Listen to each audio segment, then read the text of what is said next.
Assalamualaikum warahmatullahi wabarakatuh. Sebelumnya perkenalkan, nama saya Markesit Arminal Rahman, NIM 19 17 20 13 00. Ya, di sini saya akan menyampaikan mengenai apa saja yang terkait dengan makul auditing dari pertemuan pertama sampai ke 7. Ya, pertama adalah jenis-jenis auditor. Jenis-jenis auditor sendiri itu ada 4. Yang pertama auditor pemerintah, yang kedua ada auditor forensik, yang ketiga ada auditor internal, dan yang keempat ada auditor eksternal. Penjelasannya mungkin sudah kita ketahui apa itu auditor pemerintah. Ya, seputar dengan pemerintah seperti itu. Sering kita dengar itu yang kedua, yaitu auditor forensik, yaitu dengan berkaitan kayak seperti di kepolisian, mungkin itu sering sekali terdengar forensik, kata-kata forensik seperti itu ya. Kemudian lanjut ke kedua, yaitu jasa asuransi. Jasa asuransi sendiri itu terbagi menjadi 3. Yang pertama ada jasa atestansi, yaitu menerbitkan laporan tertulis, contoh seperti laporan keuangan, itu seperti itu. Yang kedua ada jasa asuransi lainnya, hampir sama seperti jasa asuran atestansi, tapi lebih berbeda karena ini bersifat dari luar atau dari publik, sedangkan jasa asuran atestansi itu dari dalam, yaitu ya orang dalam sendiri, yaitu pihak dalam sendiri. Tapi jasa asuran lainnya itu dari luar. Contoh saja kita sebagai auditor, kita memberikan laporan tentang perusahaan lain seperti itu. Dan yang ketiga ada jasa bukan asuransi, contohnya jasa kompilasi, jasa perpajakan, dan jasa konsultasi manajemen seperti itu. Definisi dari pengauditan yaitu lanjut tentang definisi auditing. Ya, definisi auditing adalah suatu proses sistematis untuk memperoleh atau mengevaluasi secara objektif buku dari tindakan ekonomi seperti itu. Dan jenis-jenis pengauditan itu ada 5. Pertama, pengauditan laporan keuangan. 2, audit pengendalian internal.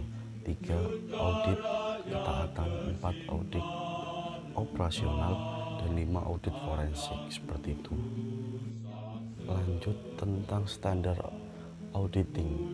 Standar auditing itu ada 5. Yang pertama, standar auditing seksi 20, yaitu tentang standar umum. Yang kedua ada standar 300, yaitu tentang pekerjaan lapangan. Yang keempat ada ketiga ada seksi 400, yaitu tentang laporan ke-1, ke-2, dan ke-3. Dan yang kelima ada seksi 50, yaitu laporan ke-4 seperti itu. Lanjut tentang resiko pengauditan. Resiko pengauditan itu ada 3, yaitu resiko bawaan, yang kedua ada resiko pengendalian, yang ketiga ada resiko deteksi. Ya, lanjut tentang perencanaan auditing. Suatu kegiatan tanpa perencanaan akan ambiar lah ya, akan ambiar. Maka dari itu kita perlu adanya perencanaan. Tentu saja auditing perlu tentang perencanaan. Yang pertama tentang perencanaan, kita teknik perencanaan. Yang kedua ada prosedur perencanaan. Yang ketiga tentang teknik dari auditing. Dan yang selanjutnya yaitu tentang resiko dan material yang harus kita pertimbangkan. Jadi semua itu kita harus pertimbangkan dengan matang-matang untuk mencapai sebuah tujuan yang kita mau seperti itu. Jadi tidak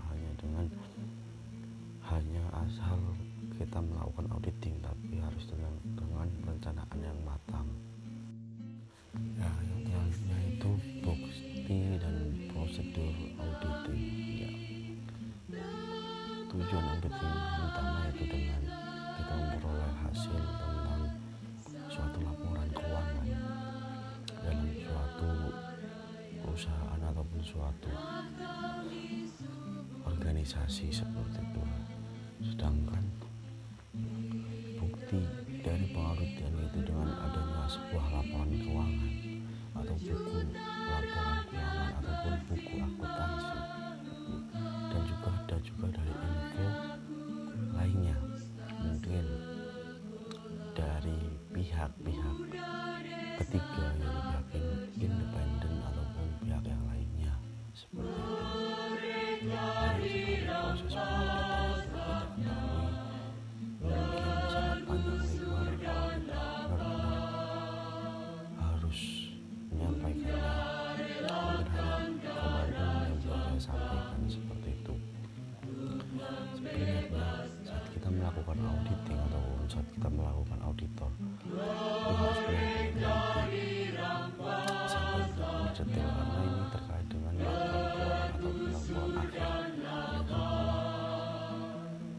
akuntansi ataupun sebuah organisasi seperti itu. Karena apa? Karena ini sebagai bahan acuan untuk kedepannya. Jika kita ataupun tahun ini kita melakukan auditing dengan asal-asalan, maka akan banyak sekali kekurangan di tahun depan seperti itu. Seperti contoh tahun ini kita berada di sebuah perusahaan material seperti itu. Apa sih perlunya auditor di perusahaan material? Contoh pencatatan barang-barang keluar, pencatatan barang yang masuk seperti itu, penyertaan uang yang masuk, penyertaan uang yang keluar. Apabila dalam suatu auditor ini itu seringkali ataupun teledor ataupun banyak sekali barang-barang yang tak tercatat ataupun uang-uang yang tak tercatat, maka kedepannya akan sangat bobrok lah ibaratnya seperti itu. Mungkin cukup hanya itu yang bisa saya sampaikan. Kurang lebihnya mohon maaf. Wassalamualaikum.